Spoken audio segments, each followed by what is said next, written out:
What's up, everybody? My name is Joshua, and we are a Bold Follower here to talk about some tips for when you share Jesus with other people. This one is just an answer to a pretty basic question: is why share the gospel? And now there's many ways to answer that, but one of my favorite ways to answer that question is because we're designed to.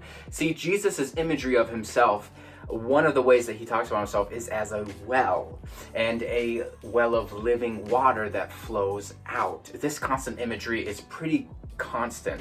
It's this idea that we're not meant to contain everything that he shares with us or does with us, or even salvation itself. We're meant to give it out, share it out, right? My cup runneth over, says David, and if it runs over, we need to give it out. We don't need to waste it.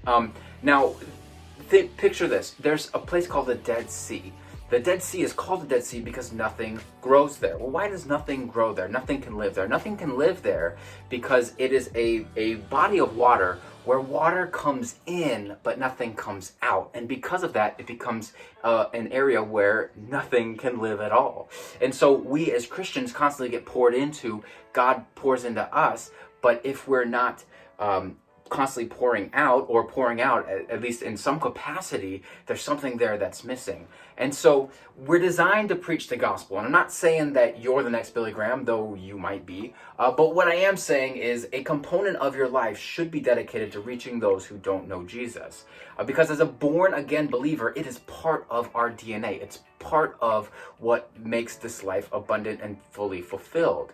And don't get discouraged when people reject. Because remember, when you're preaching the gospel, you're just sharing about Jesus. You're presenting Jesus.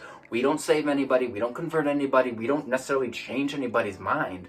We just present Jesus, and God does all the heavy lifting of everything else. Now, of course, if you love someone, a true love would burn inside of you to want the best for them. And what is better than the gospel? And there's all sorts of other reasons to share the gospel, too many to count. But as far as a basic answer, it's in my DNA. It's part of my design. As somebody who loves Jesus and is born again, my design is to present him to others.